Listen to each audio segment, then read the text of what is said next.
7 முடிஞ்சது 8, 9 தான் இருக்குது. 10ஆம் தேதி அவர் தற்கொலை பண்ணிட்டதாக, அதுவும் குடிசையில், காவல்துறை சொல்கிறது குடிசை, அவருடைய இடமான குடிசை வீட்டில் தற்கொலை பண்ணிக்கிட்டதா ஒரு ரிப்போர்ட்டை போலீஸ் தெரிவிக்குது. இதனுடைய பின்னணி என்ன? ஒரு குடிசையில் போய் ஒருத்தன் வந்து தொங்கிக்கிட்டு சாவானான்றது அங்கே தான் உங்களுக்கு சந்தேகத்தை எழும்புது. சென்னை மாநகர காவல் ஆணையர் அருண் அவர்கள் வந்து உத்தரவு இல்லாமல் இவ்வளோ பெரிய இடத்த வந்து இவ்வளோ பெரிய ஆட்கள் ஒரு இடத்துல வந்து ஒரு ஆளை தூக்க முடியாது. அவர் அதிகார துஷ்பிரயோகம் இன்னைக்கு செய்யலை. இந்த ஊடகங்கள் என்ன பண்ணிட்டு இருக்காங்கன்னு தெரியல. ஒரு சில ஊடகங்களை தவிர இது எல்லா நிறுவன ஊடகங்களும் திமுகவுடைய அடிமை கூடாரமாக மாறிடுச்சு. காவல்துறை மிக மோசமான செயல்பாட்டில் தான் இன்னைக்கு இயங்கி வருது. குறிப்பாக சொல்லப்போனால் ஒவ்வொரு காவல்துறை அதிகாரிகளுக்கும் ஒவ்வொரு விதமான ஈகோ பிரச்சனை தான் ஓடிட்டு இருக்கு. இது தமிழக முதலமைச்சருக்கு தெரியறதுக்கான வாய்ப்புகளே இல்லை. காவல்துறையுடைய ஈரர்கள் கெட்டு போட்டது அப்படின்னு கெட்டு போச்சுன்னு சொல்லுவார்.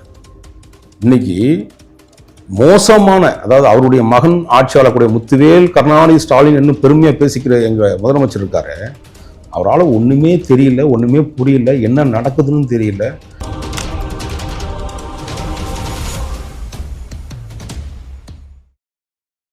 குக்கு செய்தி நேயர்களுக்கு வணக்கம். இன்றைய சிறப்பு விருந்தினர் விசில் ப்ளோயர் வாராகி அவர்கள். வணக்கம் சார், எப்படி சார் இருக்கீங்க? வணக்கம், அருமைமா, பிரமாதம், இறைவன் ஆசீர்வாதம்.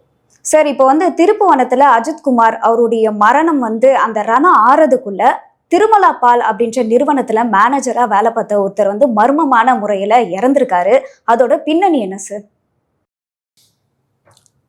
திருமலா பால் நிறுவனம் என்பது வந்து நார்த் இந்தியாவோட முதலாளி. அவர் ஆந்திரா பேஸ்டு இல்லை இது. அதில் வந்து அக்கௌண்டண்டாக ஒர்க் பண்ணவர் தான் வந்து நவீன் என்ற நபர் வந்து ஒரு குற்றச்சாட்டு திருமலா அவர்கள் நிறுவனம் வந்து ஒரு புகார் ஒன்று கொடுக்குது. கடந்த 24ஆம் தேதி நம்ம சென்னை மாநகர காவல் ஆணையர் அவரிடம் ஒரு புகார் கொடுக்கப்படுது. 45 கோடி ரூபாய்க்கு மேலே இவர் வந்து பணத்தை கையாடல் பண்ணிட்டாரு அப்படின்னு புகார். அந்த புகாரின் அடிப்படையில் அவரை வந்து விசாரணைக்கு அழைக்கிறாங்க. விசாரணை அழைக்கும் போது இந்த பணத்தை நீங்கள் எடுத்த அப்போ சொல்கிறாரு, கணக்கு வழக்கு எல்லாத்தையும் கொண்டு வந்து தரமா, நான் அப்படி ஏதாவது மிஸ்யூஸ் பண்ணியிருந்தால் பணத்தை நான் திருப்பி கொடுத்துட்றேன் அப்படின்னு சொல்கிறாரு. அதன் அடிப்படையில் அவர் வந்து பணத்தையும் ஒரு 5 கோடி ரூபாய்க்கு மேலே பணம் வந்து திருப்ப கொடுக்குறாரு. போலீஸ் அவரை வந்து அச்சுறுத்தல்றாங்க. அப்போ அவர் நீதிமன்றத்தை பிஜிஐ கோர்ட்டுன்னு சொல்லுவாங்க, பிரின்சிபல் இதில் ஒரு உத்தரவுக்கு வாங்குறாரு. எப்போ வாங்குறாருன்னா கடந்த 7ஆம் தேதி உத்தரவு வாங்குறாரு.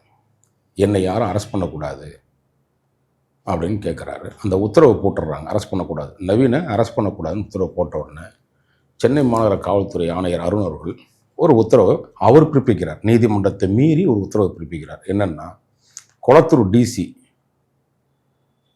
மிஸ்டர் பாண்டியராஜன் ஒருத்தர், அவர்கிட்ட கூப்பிட்டு இவனை தூக்கிட்டு வந்து அந்த பணத்தை பறிமுதல் பண்ணுங்க அப்படின்னு சொல்கிறாரு.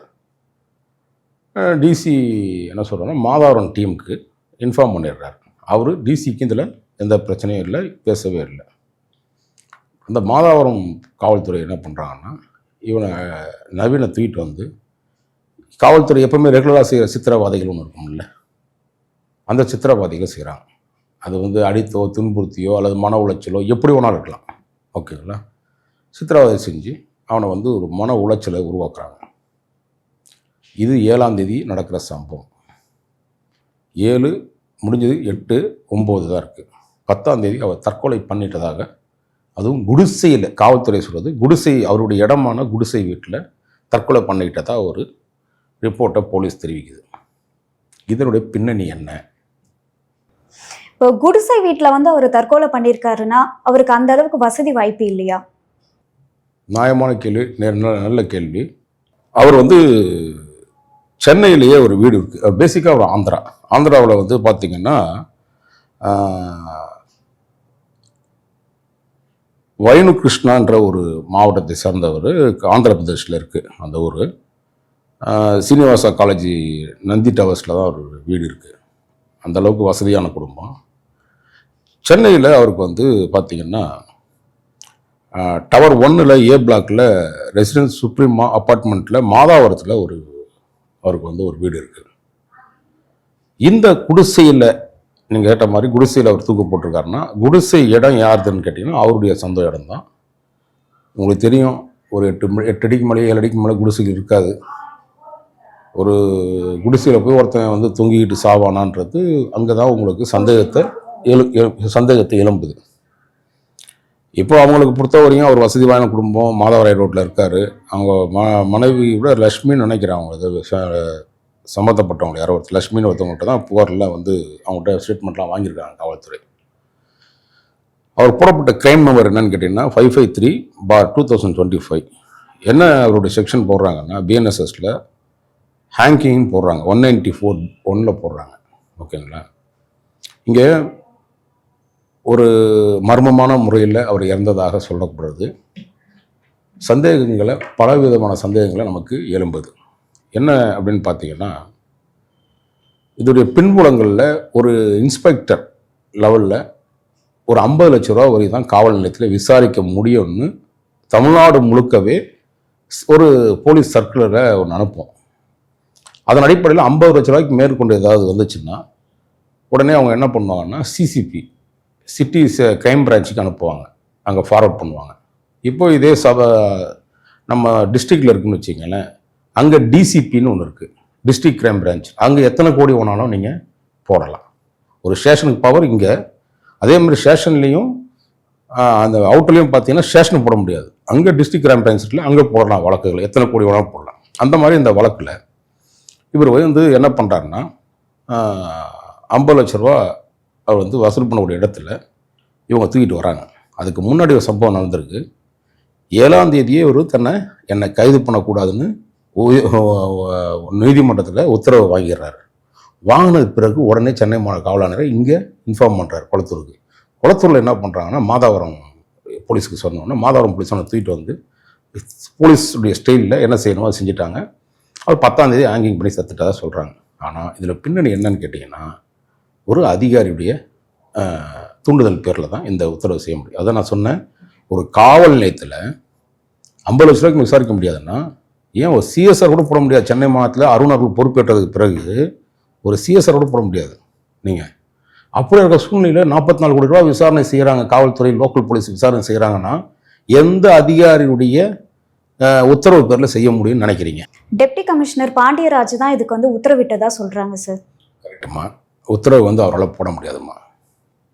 நான் அதை ஆரம்பத்தில் சொன்ன மாதிரி தான், ஒரு இன்ஸ்பெக்டரோ ஒரு ஏசியோ அல்லது வந்து டிசியோ, இதெல்லாம் ஜேசி அடுத்தது டிசிக்கு அப்புறம் ஜேசி ஜாயின்ட் கமிஷனரோ, ஏன் இன்னும் சொன்னால் அடிஷ்னல் கமிஷனர் கூட இந்த மாதிரியான உத்தரவுகளை போட முடியாது. அதுக்கு தான் நம்ம பல இடத்துல சொல்கிறோம், சென்னை மாநகர காவல் ஆணையர் அருண் அவர்கள் வந்து உத்தரவு இல்லாமல் இவ்வளோ பெரிய இடத்த வந்து இவ்வளோ பெரிய ஆட்டில் ஒரு இடத்துல வந்து ஒரு ஆளை தூக்க முடியாது. அவர் அதிகார துஷ்பிரயோகம் இன்றைக்கி செய்யலை, கடந்த காலங்களில் எல்லாத்துலேயுமே அவர் அதிகார துஷ்பிரயோகம் செஞ்சு அவர் ஒரு கொஞ்சம் ஒரு மாதிரியான ஆள்னு வச்சுங்களேன். ஒரு மாதிரி ஆள்னா புரிஞ்சுக்கணும். ஏன்னா அவர் சொன்ன பாஷையில் நம்ம விஜயகுமார் ஒரு டிஐஜி கோயம்புத்தூரில் அவர் தற்கொலை பண்ணிக்கிட்டு இறந்துட்டாருன்னு சொல்லி இவர் லாண்டாடு ஏடிஜிபியாக இருக்கும்போது சொன்னார். அப்போ நான் அதில் கூட சொன்னார், மாத்திரையெல்லாம் சாப்பிட்றாரு, அவருக்கு ஒரு மாதிரி ட்ரீட்மெண்ட் எடுத்துகிட்ருக்காரு. இப்போ சில ஒரு நாள் இல்லை, 2 நாள் இல்லை, ஒரு வாரம் இல்லை, பல வருஷங்களாகவே அவர் ட்ரீட்மெண்ட் எடுத்துருக்காரு. பல வருஷமாக அந்த நேரத்தில் நான் கேட்ட கேள்வி என்ன, பல வருஷமாக ஒருத்தன் ட்ரீட்மெண்ட் எடுத்துகிட்டு இருக்க, மனநிலை சரியில்லாத ட்ரீட்மெண்ட் எடுத்துகிட்டு இருக்க ஒரு ஆளுக்கு எதுக்கு லாண்டாடு போஸ்டிங் போட்டிங்க அப்படின்னு கேள்வி எழும்புமே எழுவாதா? அதே மாதிரி தான் நான் இதுலேயும் கேட்குறேன். உன்னுடைய உத்தரவு உனக்கு பின்னாடி இருந்து கொடுத்தது உன்னுடைய மனைவி யமுனா தேவின்னு சொல்லப்படுது. அந்த பால் நிறுவனம் யமுனா தேவி அவர்கள் ஐஆர்எஸ் ஆஃபீஸர், இவருடைய மனைவி, அவங்கக்கிட்ட சொல்லி தான் அவங்க வந்து இவங்க கணவர்கிட்ட அருண்கிட்ட சொல்லி அதுக்கப்புறம் தான் அந்த போலீஸ் போய் இறங்கியிருக்கு.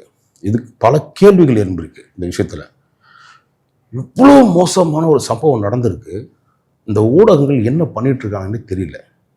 ஒரு சில ஊடகங்களை தவிர மீது எல்லா ஊடகங்களும் திமுகவுடைய அடிமை கூடாரமாக மாறிடுச்சு. அப்போது இந்த நாட்டில் என்ன சம்பவம் நடந்தாலும் ஒத்திக்கிட்டு இவங்க அப்படியே கண்ணை மூடிட்டு இருக்கிறானுங்க. கேள்வி கேட்ப யாருமே இருக்க மாட்டேன். ஏன்னா கேள்வி கேட்டால் இங்கே பொய் வழக்கு பாயுது. இப்போ நான் வந்து கடந்த முறை வந்து சென்னை மாநகர காவல்துறை ஆணையர் அவர்கள் அவருடைய என்னென்ன மாதிரி சொத்து பட்டியல் சேர்த்துருக்காரு, எந்தெந்த பெண்கள் வந்து நண்பர்கள் பெண் நண்பர்களோட சொத்துக்களை வச்சுருக்காரு, பினாமி பேரில் எங்கே வச்சுருக்காரு, பள்ளிக்காரில் எவ்வளோ சொத்து வச்சுருக்காருன்னு நான் தகவலை சொல்கிறோம். இவர் அதிகார துஷ்பிரயோகம் எப்படிலாம் செய்கிறாரு, எப்படி சில கட்ட பஞ்சாயத்து சட்டவிரோதமான செயல்பாடுகள் ஆட்களோட தொடர்பு வச்சிருக்காரு அப்படின்றத நம்ம சொன்னதுக்கு பிறகு என் மீது 5 வழக்கு பொய் வழக்கு போடப்பட்டது.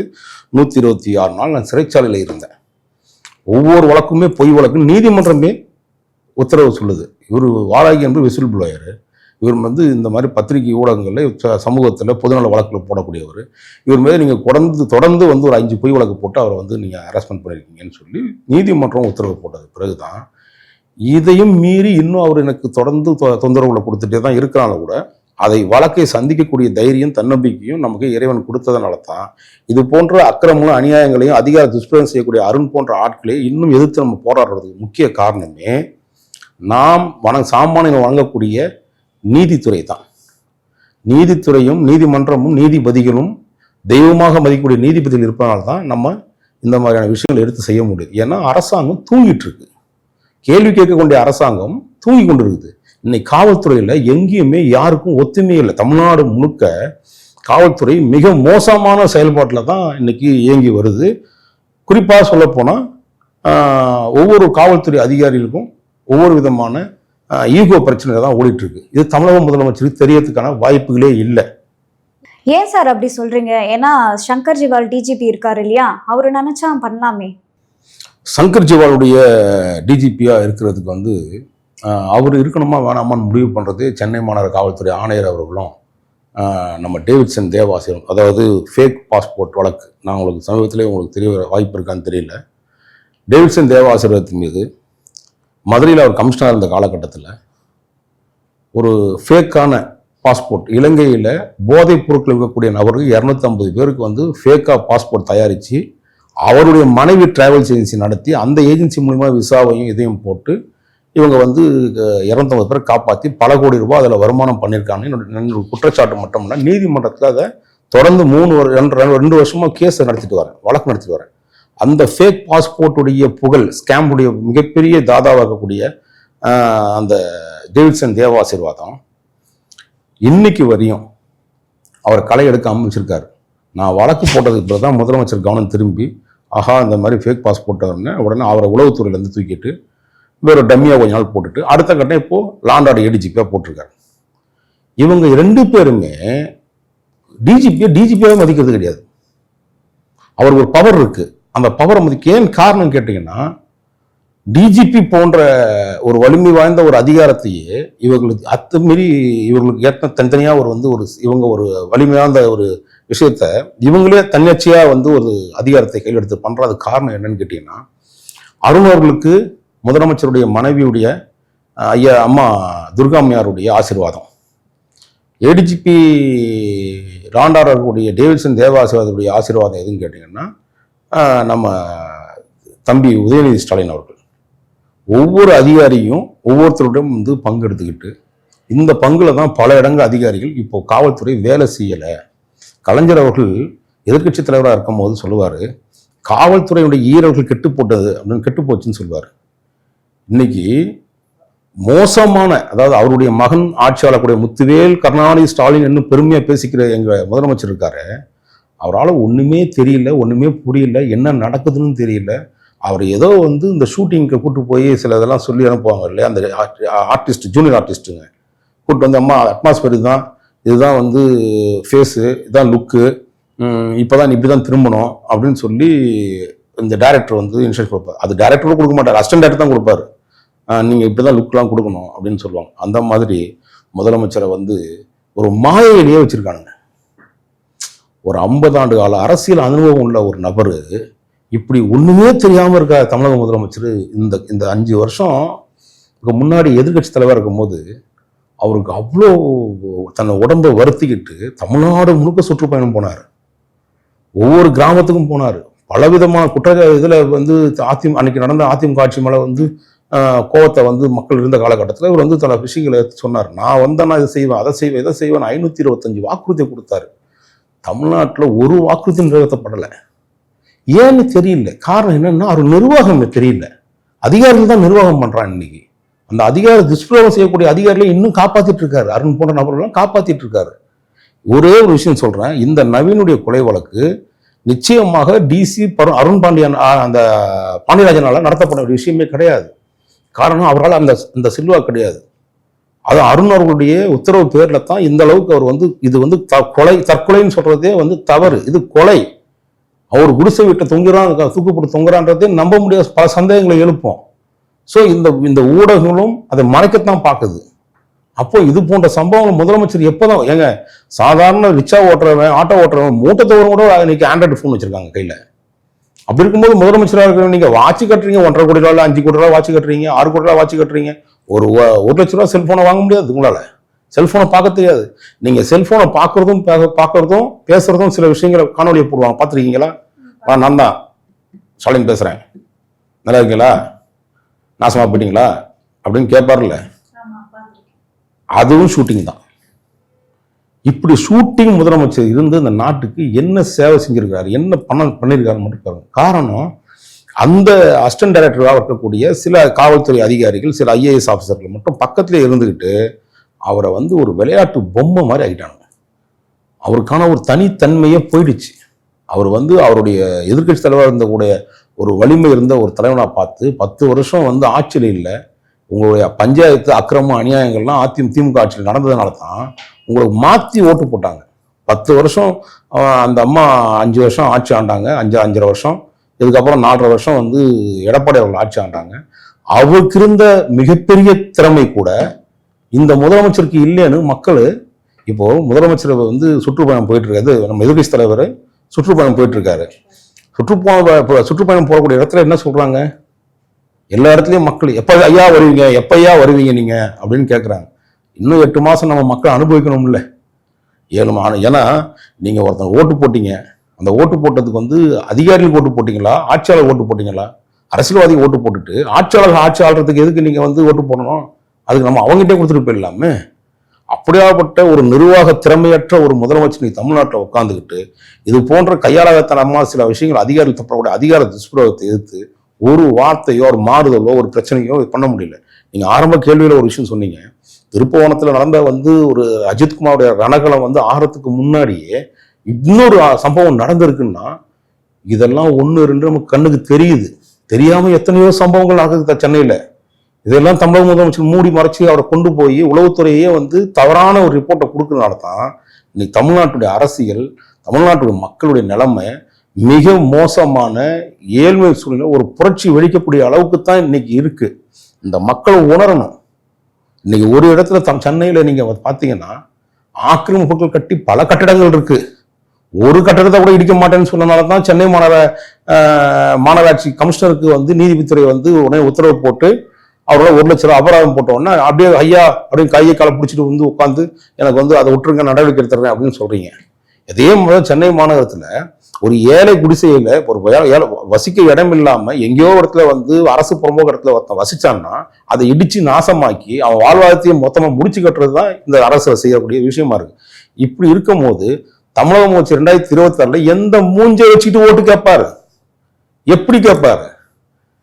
உங்களெல்லாம் போய் கேட்டீங்கன்னா வந்து வேற மாதிரி, இப்ப மக்கள் முன்ன மாதிரிலாம் கிடையாது, நல்லா வச்சு செய்ய போறாங்க. 8 மாசம் 76 குத்துற குத்து கும்மா குத்தா இருக்கும் முதலமைச்சர். உங்களோட நேரத்தை ஒதுக்கி நவீன் அவர்களுடைய கொலைக்கான பின்னணி என்ன அப்படின்னு சொல்லி ரொம்பவே விளக்கம் அளிச்சிருக்கீங்க. அதுக்கு ரொம்பவே நன்றி சார். நன்றிம்மா, வணக்கம்.